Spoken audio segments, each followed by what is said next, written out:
Hi everyone, and welcome to this special edition of our monthly relationship success support series. We usually do these hangouts once a month on the first Thursday of every month. We unfortunately have had to cancel last week, which is why we're doing the hangout today on a Tuesday. As always, we're going to talk about relationships, and in this series we've been busy talking about the whole pre-phase that comes before even going into a relationship, but also in general the point of what to do when you're in a relationship. So what we're walking through is all the things that can, or behavioral patterns, mental patterns that can affect us before or in a relationship and prevent us from living in an effective relationship with a partner. And you can watch the entire series on our channel on YouTube. We have a playlist with all the videos. We will put that in the description of this video after the video is, or after the hangout is uploaded. In today's hangout, we're going to talk about the desire for sex, sexual desire in relation to relationships, and how the desire for sex affects the way that we choose our partners, the way that we look at relationships in general, and the consequences that comes with constantly having these desires for sex. And to discuss this, we have, as always, our resident relationship expert, Cerise Pullman from South Africa. Hi, Cerise. Hi, everyone. And we have our guest expert with us today, and it's Paul from Canada. Hey, Paul. Hello there. And as always, you're the viewer. We invite you to participate in this discussion by posting your questions or your comments directly to Cerise and Paul and myself. You can do that through our Google Plus page on this live hangout. After the hangout has been recorded, you can post your question or your comment on our YouTube page. All right, so let's get straight into it. So, I mean, we all probably can relate to having a desire for sex. But what we've seen is that there is actually more dimensions to it. So we all know about the biological urges. So let's start with that. Cerise, do you want to walk us through what you've seen in relation to the biological desire for sex and what goes into that? Okay, so men and women are a bit different in this. Men do, generally speaking, have a greater inclination towards wanting and enjoying sex than women. Maybe rather not. Let's not say enjoying. It's more that men tend to get a little bit more preoccupied with the thought. So on the male side, you've got the biological urge to procreate, which is the spreading of your seeds throughout the world type of thing. As far as I understand, you've got the hormones, which also play a big role within the body, that will actually drive the physical desire more so than in a woman. And then on the female side, you've got the biological urge to procreate as well, but it's not so much centered around sex for women, it's more centered around having children. And also, again, the physical setup, the structure is generally not as intense for women as with a man. I mean, one example of this would be that you hear stories every now and then of a woman who has never had an orgasm in her entire life, or a woman who's only experienced things like that later in life because for her sex was only a fulfillment of an obligation and only became an expression of self at some later point. As sexuality is now becoming less of a taboo, it's being discussed more openly. Women are starting to experiment more. It is becoming, in society, better accepted for a woman to be sexually expressive and sexually active compared to how it was in the past. So that is also kind of changing the shall we say, the expressions and experiences around sexuality for women. Yeah, and in relation to that, I was just looking at the point of how traditionally sex has been something that is seen as, like, in a way, the man's responsibility, or something that the man does to woman. You know, the man fertilizes the woman. And so the main focus has also there been on the male sexuality, because that's essentially, you know, the most important thing that's required to be able to procreate. And whereas the female sexuality is something that hasn't really until now been, you know, talked about, or even for females themselves discovered. But how about you, Paul? Can you relate to this description of the biological urge? Well, yeah, I mean, look, the urge for males, I mean, many males don't have, or back in the day, don't really raise their kids. They go out and they work. So it is more of a spreading your seed point, because you don't necessarily need to be there raising the children. You have sex, you procreate, and then you basically continue on your life. Um, and yeah, like as Cerise was saying, the hormone point. I mean, it's early on within our lives. I think it's like 18 to 24 that the hormones are heavily produced, which this biological desire to procreate really really affects your body and your system and basically your choices.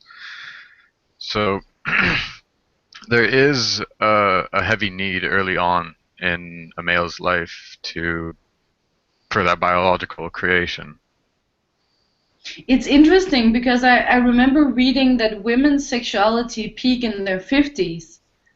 So it's kind of completely misaligned if we suppose that we have sex with someone that's the same age as ourselves. Yeah.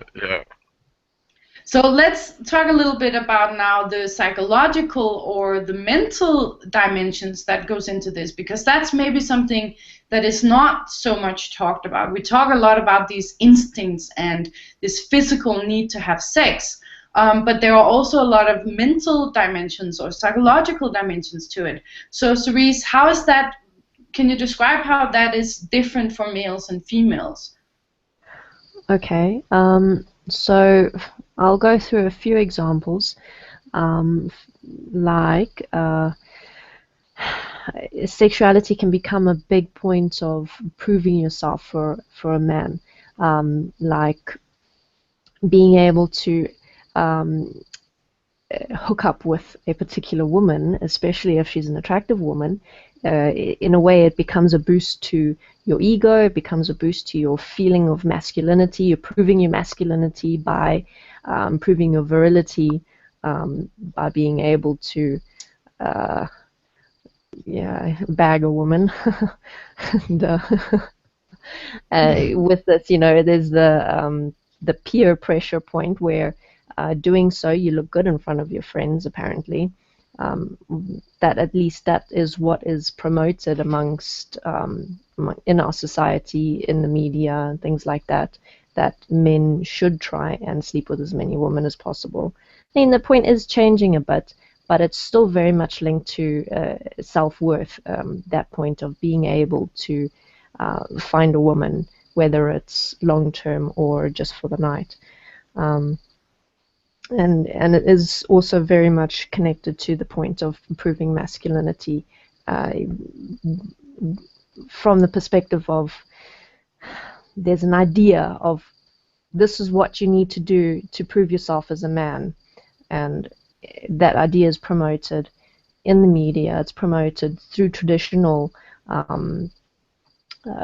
family values and things like that, and sexuality is a very big part of that, and at least in the Western culture, and a few others that have come along the way. Then competition is a big point,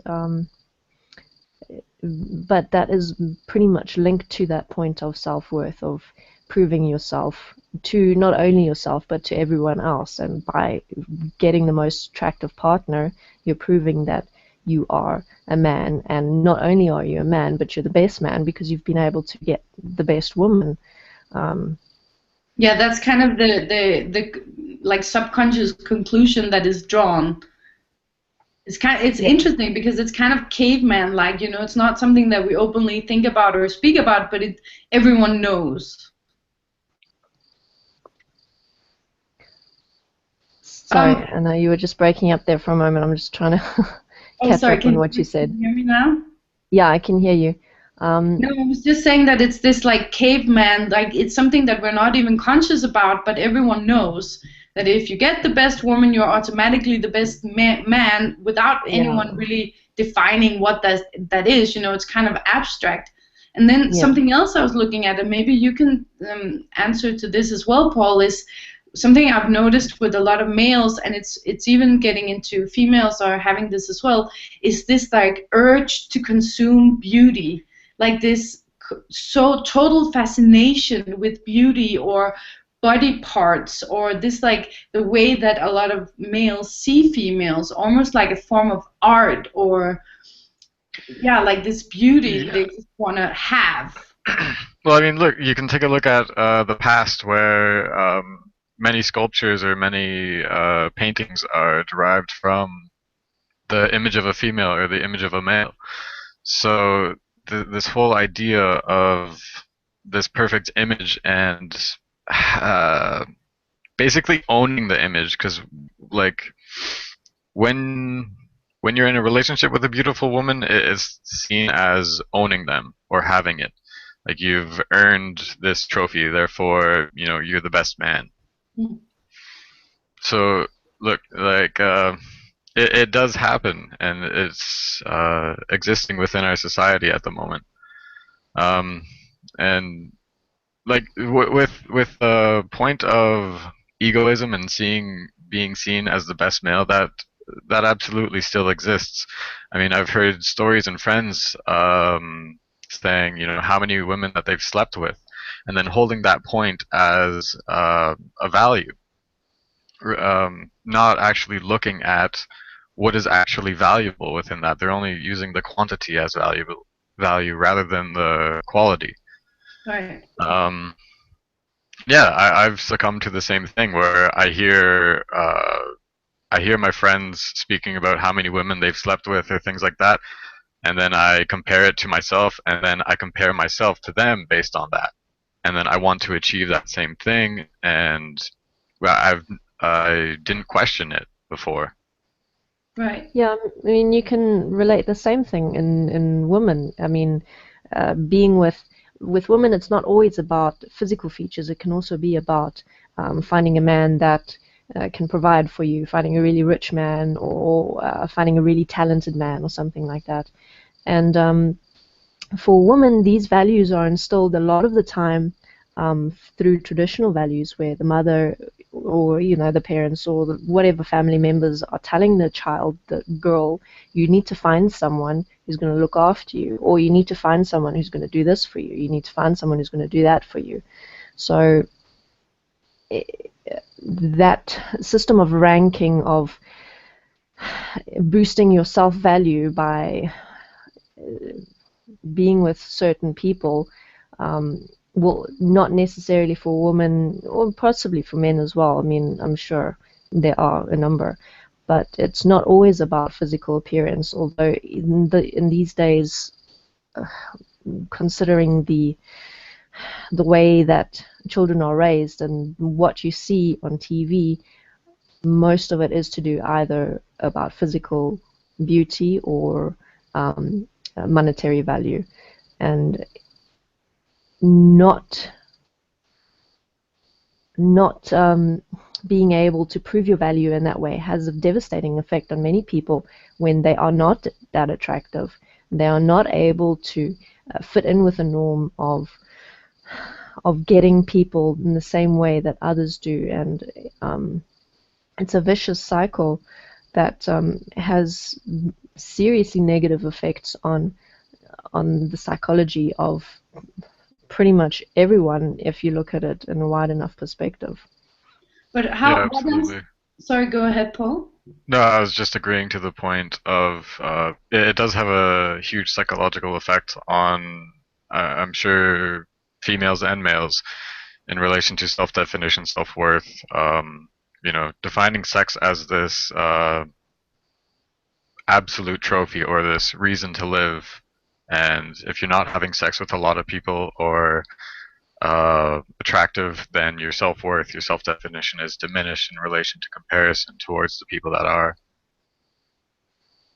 Yeah, and we're actually going to do the next hangout on this entire picking up, hooking up culture, both from like the positive experience perspective as well as from the negative experience perspective, which could, for example, be people who experience themselves or who are seen by others as being unattractive and finds it difficult to find someone to either have sex with or create a relationship with. And then I was also looking at this point of how it becomes this game where when it's just about picking up a trophy or satisfying your ego, there's not really any real consideration of, like, do I really want to be with this person, or what's the consequences of this? Like, for example, guys, saying, oh, I slept with 2 women in one night, but where it's just like that conquering, but where they don't look at how is that for them? Did I even really want to do it? Are there any potential like diseases or other like consequences that can actually be serious in terms of this? Like it's actually quite interesting how we don't consider other things besides just getting that prize. But we'll talk more about that in the next hangout. So, Risa, I wanted to ask you, are there more differences between the way that men and women psychologically have this desire for sex? Yes. Some pretty common points for women is that there is an idea or a fantasy of finding the perfect lover who knows exactly what to do and exactly how to touch her and exactly how to please her. Because a woman is so much harder to please than a man, a lot of the time not having an effective relationship with someone means you're not telling them what you do like, so you're not building that sexual relationship that you'd actually like. So you then start living in fantasy worlds of, okay, somewhere out there there's this perfect person who knows exactly how to make me feel the way I'd like to feel. And the reality and the sad part is that you can actually create that with any person simply by taking the time to tell them and show them. But anyway, we'll get to that later on. Yeah, I was just thinking that it's also interesting that that person, like let's say that you're a 25-year-old girl, in reality that person might actually be a 70-year-old man because he's actually lived a whole life and gained experience, but you wouldn't want to be with him, So you want a 25-year-old that has the experience of a 70-year-old. I mean, Yeah. that may not be possible. Yeah. And that's just a side note. Anything else you want to add in relation to the female's urge? Yeah, Desire? just one more point. For a lot of women, and I know that this is also including men, but in general, it is seen as a female design, is that sex is the culmination of love, that sex is the ultimate intimacy, and the desire for that is woven into it for probably a lot of women more so than the actual physical desire. They are craving that intimacy and that experience, the emotional experience more so than the physical experience. And Paul, I wanted to ask you, is that something that you have seen or experienced as well? And also in terms of whether there's like a conflict can emerge between the male and the female in relation to this point. Oh yeah, absolutely. Like, look, the intimacy point, I'm supposing through the media, we start to look for intimacy within sex. Um, and many women want intimacy through emotional connection. So when points of emotions or conflict arises, men will tend to separate themselves from the woman. They will be more distant because they're looking for that intimacy within sex primarily. Um, And that's one of the big things that I think males have been misguided in. We're looking for the intimacy within sex rather than effective communication, open sharing. Right.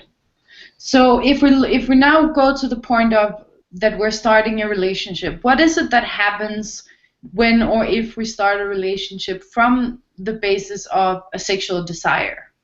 Can you give some examples of how that can be consequential? Okay. Some of the things that tend to happen is that when you're consumed by desire, when it's all that you think about and your only goal is to fulfill this particular desire, most of the time you're not going to be thinking about or considering who the person is that you're dealing with. Say you meet someone and this person represents that desire to you. When you look at that person, you're not going to be seeing who they are, and you're not going to be interested in getting to know who they are. What you're going to be interested in is fulfilling your desire. So, like I said, you become completely consumed by the desire and will work to achieve it no matter what you have to do or who you have to hurt even. It's all about fulfilling that potential for getting the sex. And what might happen in the moments leading up to actually having sex with that person is you start having fantasies about them and building up this big feeling inside yourself, this big expectation, this big ball of, shall we call it, energy, thinking about generating all these fantasies about this person. And the culmination of that is then having sex eventually, if you do achieve the goal. And one of two things is going to happen. Either or this big expectation you've built up is going to end up as a big disappointment for you, because very seldom do things actually work out the way they do in our fantasies. So either you're going to be hugely disappointed, or you might have a moment of experiencing what you imagined, but that moment is not sustainable.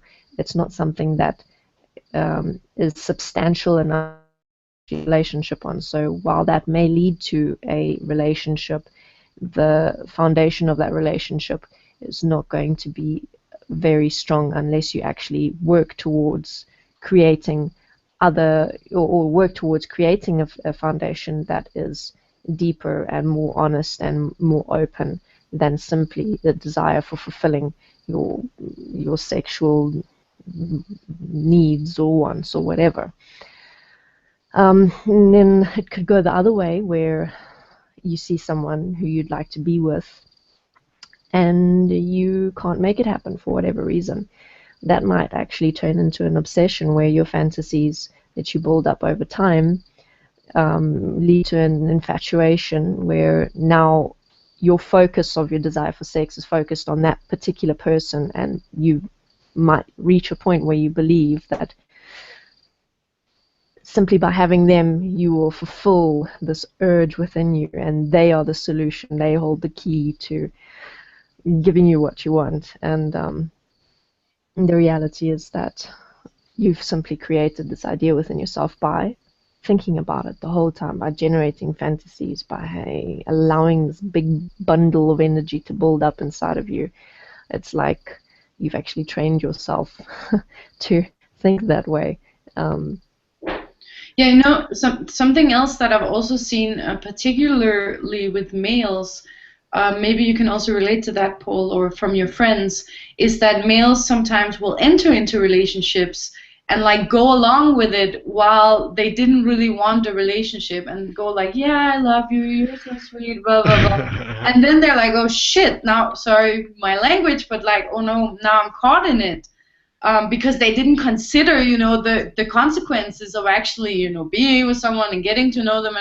And I've also heard people saying that, yeah, because in a relationship you can get sex whenever you want. And that's just not how it goes, and then you get really disappointed, because you might actually feel like you have even less opportunities for sex than you had when you were single. Is that like thoughts that you've had or something you've heard your friends say, Paul? Yeah, it absolutely is, and it's something that I've gone into myself, where the starting point for going into a previous relationship was sex, and so that's all that I was focused on. That's all that I was caring about, and over time, I started to see the other person for really what was going on. Like I didn't want to actually be in the relationship. My starting point was never wanting the relationship, so to speak. My starting point was only sex. So after a while within the relationship, I was like, I can't do this anymore. I didn't want to do it anymore. Yeah. Yeah, I can relate to that as well. And I mean, it shouldn't have to be this way, but we'll talk more about it. We have a question from Mohammed, and he's asking if he can join us or join in. Though Mohammed, sorry, this is a closed hangout, but you can ask your question or post your comment here on the question section of the hangout, and we will give perspective on it. And then we have Mnosh is saying hi. Hi, Mnosh. Welcome to the Hangout. And he's asking if he can ask a question. And yeah, you can definitely ask a question about the topic that we're discussing today. Cerise, was there anything else that you wanted to share in relation to this point of the starting point of going into a relationship because of a desire for sex? Like any key points that you see are vital to bring up?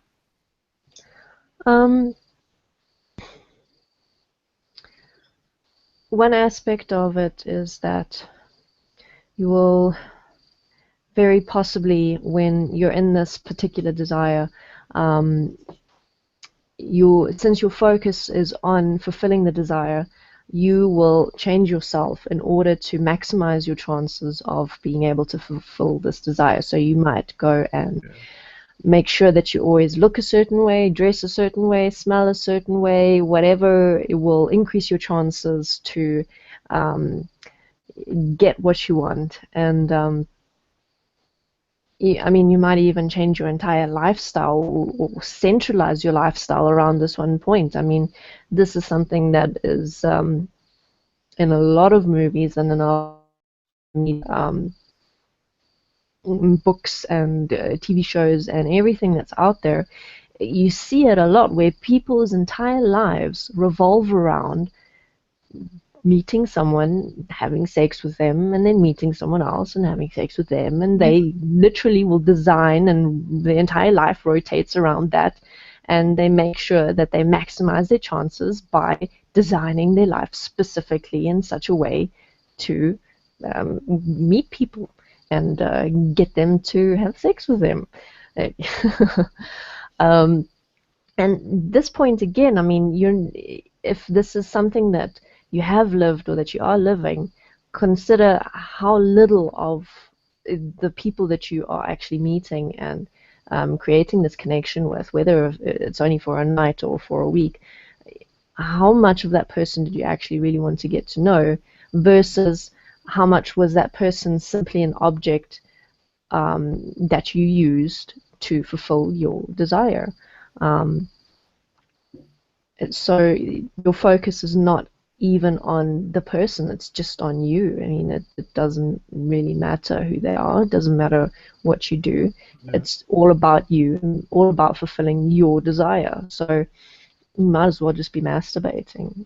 Yeah, and in a way, it's not even you. It's kind of like I don't know if you've seen that movie, Donnie Darko, where you see that he's being like directed by the energy, like there's this energy pulling him around, and it can even get to the point where you don't even want to do it. It's just like it's become this obsession or this addiction where it's just this sexual desire that's guiding and deciding, where you're gonna be and who you're gonna be. Like maybe you even wanted to have like a nice night at home with yourself, and then you're like, oh yeah, okay, I should go out clubbing because there's always this point. So it can even be controlling, yeah. Yeah, that same point can happen when you're in a relationship too, because if that starting point of the relationship has been on sex, you feel that who you want to be or who you are is going to displease the person, and then therefore lead to conflict and not sex, you will change and manipulate yourself to act a certain way or be a certain way, and keep thoughts and keep things about yourself hidden, so that you can come off as this ideal that you see that they're looking for, so that you can constantly have sex. Absolutely. We have a question from Rami, and he is saying maybe it's also about having someone to be with as a partner, a life partner to share life with. That is absolutely one reason why people would start relationships, although it's not the topic of this particular hangout. In this particular hangout, I'd also like to address the comment by Tiberius. Yeah, I'll mark it now. So, do you want to read it out loud? Okay. He says, I think we have to be careful to not stereotype men and women in roles related to sex and relationships. For instance, it's common to assume men operate strictly on virility and not on a meaningful emotional connection with a partner. This is simply untrue. While I absolutely agree with you, we are dealing at the moment with generalities. We are dealing with things that may not be true for everyone. We're dealing with common constructs that a large number of people experience. So I know that we are generalizing a lot, and I know that this is not applicable to everyone, but it is applicable to a lot of people and for a lot of periods in people's lives. So we will be going deeper into the other aspects of what does it mean to actually create a meaningful relationship? What does it mean to create that space where you can develop your sexuality with your partner? What does it mean to develop intimacy?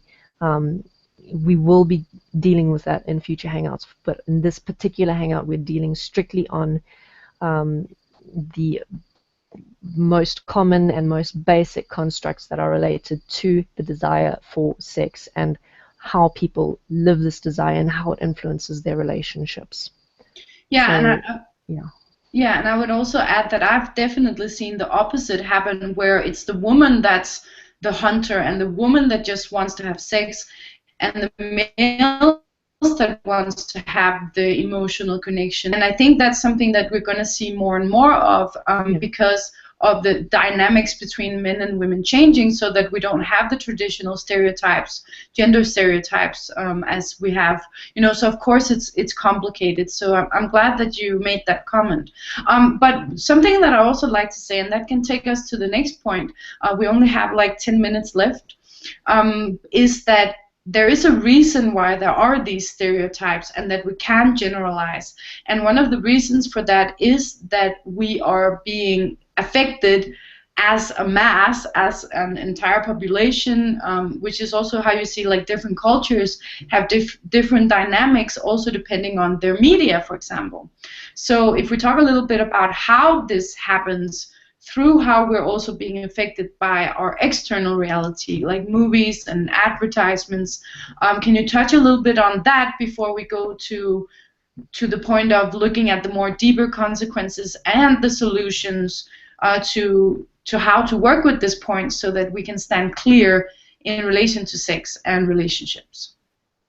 Okay, so I'll keep this quite short, but essentially what the media is promoting is a fairy tale.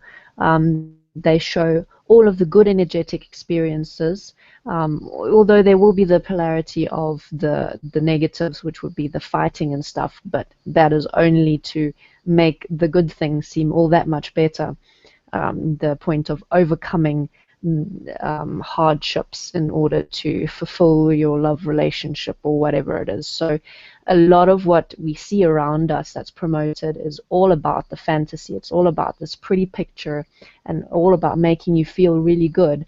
But it's very seldom do you find very much practical supportive stuff in there about what it actually really means to develop a relationship.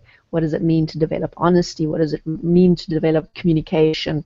To develop a safe space with your partner where you can truly share yourselves.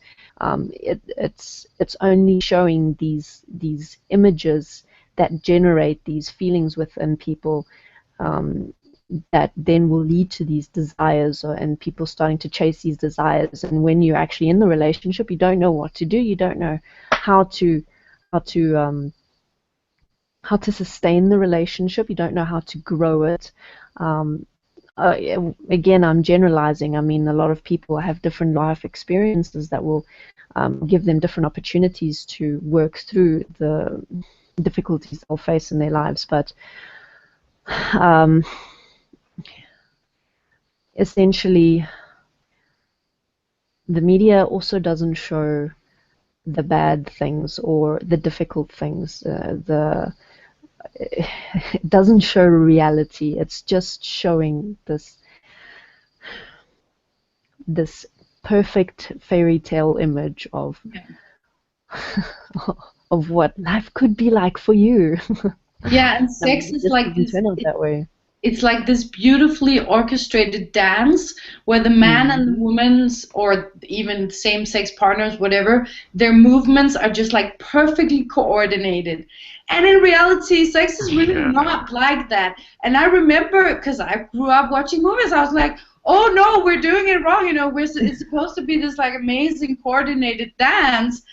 And then you think that you're doing something wrong because all the reference you have to what sex is and what sex should be is, for example, from the movies. And that's really something that screws with our minds. Well, you can take a look at American Pie, for example. That whole movie is based on getting sex and, you know, not wanting to be a virgin, and holding this whole high ideal of sex and what it's supposed to be and what it's supposed to mean within one's life.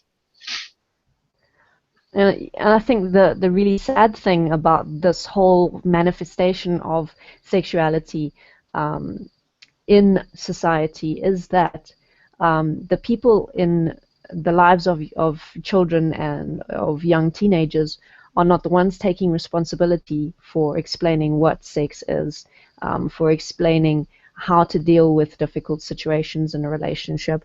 You know, parents very seldom will take that point of really supporting a child to know what the hell to do in life. And I mean, relationships is a huge part of our lives, you know. So many people's lives revolve just around finding a person to spend the rest of their lives with. And it's incredibly sad that the people who are most important and the biggest influences in our lives are not the ones to support us in understanding and developing these points within ourselves. We have to resort to the media, and we start taking in all of these silly fairy tales that end up, you know, your expectations crash and burn, and then what? You know, what do you do with yourself? You don't know how to move on. You don't know how to develop a meaningful relationship. You don't know how to match your life to the image you're seeing, feelings that it generates for you. Yeah, and it's also it's very indirect, you know, because no one says out loud, you're now going to watch 100 movies over the next 5 years, and they're going to teach you everything you need to know about sex. You know, it's very indirect, and there is this perception or this agreement that everyone knows that movies are not reality. But if that's everything you're introduced to and no one talks to you about it, then of course that, you know, either, you know, consciously or subconsciously, that's what you're going to believe that sex is, because that's the only information that you have access to. And then now what we've seen over the past 10, 15, 20 years is then also the introduction of porn, which completely takes it to an entirely different level, which I'm sure we'll also be talking more about in later Hangouts. But before, I think we're going to go a little bit over time here because we have a few more points that we want to discuss. So let's look at some core points in relation to the consequences that can happen when we live for the desire for sex. Well, I think maybe the one point that a lot of people can relate to is regret, is chasing that desire to a point where you do things that after the fact you're not quite proud of, and that that affects how you see yourself. It affects your self-worth, and yeah, I mean, you might think things like, I'm such a terrible person for having a one-night stand. I don't know why I did it. I mean, the reality is that you don't consciously know why you're doing these things. You don't consciously know why you're chasing after this desire. So you're going to end up doing things that afterwards you go, oh my God, why did I do that? I don't understand. Now I hate myself for doing it. Another consequence is, we touched on it a little bit, is that you are not equipped to deal with developing a real relationship, because all you've ever known is the extremely superficial and extremely self-centered focus of me fulfilling my desire for this and this and this. So when it gets to meeting someone who you do actually want to develop a real relationship with, you don't know how to really be vulnerable. You don't know how to develop intimacy. Everything you know is completely the opposite of what you'd like to experience. So you end up being in a relationship that you don't know how to develop growth within. And I mean, very, very often, sadly, that does lead to the end of a relationship, especially when it feels like the flame is burnt out and the spark is gone, when in reality, the people in the relationship don't have the tools to develop the relationship they'd like. Yeah, there is this idea that I just have to find that one person where there will be a sexual spark that will just burn forever. You know, that it's the person and the combination that will make that equation work, like an Olympic flame, but it just doesn't work that way. Yep. Yeah, look, I also think it's also a personality issue where, like Cerise said, you're not equipped to share and express yourself in intimacy or express really what's going on. So you you look for that positive ideal within the relationship, and that positive ideal is also connected to sex, where you try and don this personality where things are always happy, things are always bubbly, and you don't really want to get to the nitty-gritty and talk about things that are bothering you, or talk about things that are any conflicts that are existing within the relationship. You want to keep and maintain that positive ideal of yourself and the other based on that desire for sex and that whole relationship construct around it. And so, yeah, you don't. You don't share yourself effectively. Yeah, absolutely. I mean, I know that there are a lot of things we haven't covered here, and I'm sure that we'll get back to it maybe in the next hangout. But just quickly to round this point off, let's look a little bit at some solutions that one can apply for oneself in relation to the desire for sex. Okay. I'm gonna go through this in a kind of a step-by-step format.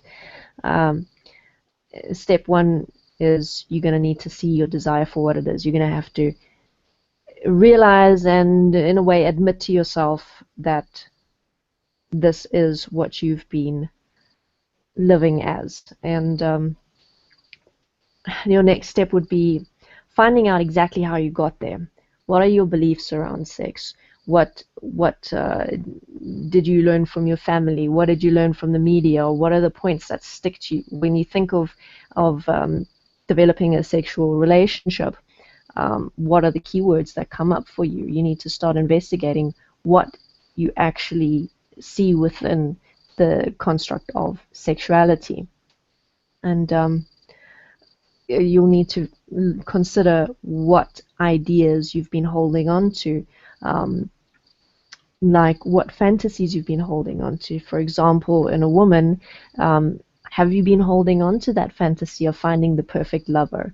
Or for a man, have you been holding on to that fantasy of finding the perfect woman. You need to be willing to recognize what you have been accepting within yourself. Once you get to that point of seeing yourself clearly, you can move to letting those points go and building a new definition and a new way to move forward. You can essentially start investigating what could it actually be, you know, what can you practically live, what can you practically live. And maybe let's break it down into two aspects. If you're not in a relationship, you need to realize, okay, sex is not everything. Sex is not just intimacy. Sex is a part of a self-expression for you and for your partner. And it's not something, you can't develop your relationship just on that one point. So here, your expectations, well, essentially you should just let go of your expectations, because in reality most people don't really know what to expect, because what you do expect is based on things that are simply not practical. It's based on fantasies and fairy tales. So you need to let go of those expectations and find out for yourself, what is it actually? And when you're not in a relationship, obviously the part that you can start doing is letting go of your expectations. And then when you are in a relationship, you have that opportunity to start exploring yourself, to start exploring your sexuality, to start exploring creating a safe space with your partner, creating that point of communication where you can share yourselves with each other and look at, okay, putting fantasies aside, what do I enjoy? What do you enjoy? Exploring yourself and exploring your partner, and practicing not having those fantasies be within you, because, I mean, realistically these days, most people rely on fantasies to be able to, shall we say, reach climax, because it's so much of sexuality has just become about the fantasy. It's not become about physical self-expression. It's not about exploration. It's about thinking about a picture that makes you feel good and then stimulating yourself. So there's so much more to it than that you can start actually exploring with someone that you've created a relationship with. Very cool. Thank you so much, Cerise. And we have a question from Maya, and she's asking, within a relationship, could you differentiate between the desire for sex and the natural expression and enjoyment of sex? How does one know whether they are in an obsessive, energetic desire or a healthy sexual expression? And what I suggest, because we've kind of run out of time for this hangout, is that we discussed this point in a different hangout. Like, the whole point of sex and developing sex and relationship is not something that we've taken up in this hangout, and we probably need to dedicate an entire or several hangouts to that point. What do you say, Cerise? I think that you're right. Maybe the one point that we can say is that this particular desire and the experience of sexuality is a very big point for a lot of people, and when you're in it and when you've met someone that you have that sexual connection with, recognizing it can be extremely difficult. You have to develop that extreme honesty with yourself to be able to say, okay, wait a minute, I'm experiencing something extremely strong within me. I'm experiencing a very strong pull towards this person, and I'm generating these fantasies and these thoughts about them. The baseline you can develop for yourself is, am I always the same? Am I the same with this person as I am in any other situation? And am I allowing any kind of emotional or energetic movements within me when I'm thinking about this person or when I'm with this person. So it's really a point of practicing that self-honesty to recognize, okay, there's something going on here. I'm changing. My thoughts are changing. My feelings are changing. My experiences are changing. So I know it's not much to go on, but that is the core of it. And as Anna said, I think that this is a very good point that we can expand on in the future, because there just simply is not enough time at this moment. Yeah, I also just quickly wanted to add that you can also have a look at whether your body movements are, and that's again something that requires honesty, is that look at whether your body movements are trying to emulate, like I said before, like trying to be like in the movies, trying to act and move like in the movies, rather than really being here and moving yourself and exploring and discovering what it means to move your body and to touch another's body. But as we said, we're going to come back on this. Paul, I wanted to ask you here before we close it off for today. Do you have any tips or suggestions, solutions for how one can work with this point of desire for sex, in addition to what Cerise already mentioned? Like Cerise said, you need to be honest with yourself about who you are within starting a relationship, and I would work on, being honest with a person, not going into that, the puppy love design, where you have this high energetic experience at the beginning, and just be more real, be more honest about yourself, your life, and share yourself with the other person, and be open to listening as well. Yeah, and just when you said that, I also thought that if it is going to be a real relationship, they're going to have to live with your worst sides. Yeah. So why try and convince them on only the good sides and then hope that once they get to the bad sides, they'll be stuck with you, kind of, like you said, Paul, lay it all out there. Share yourself. This is who I am. This is what I'm walking through. And then you see, is this something that we can make work? Yeah. All right, so thank you so much for being here. This was a long hangout, and we only, barely scratched the surface on this point. We will certainly come back and do more hangouts and go into more detail with this point and in general with relationships. So we're going to be back next month, where we will specifically be looking at the point of picking up, hooking up, playing the game, hunting each other as men and women, and same sex, of course, as well. And that should be an interesting hangout, so definitely don't miss it. Thank you so much for being here. Bye. Thanks, guys.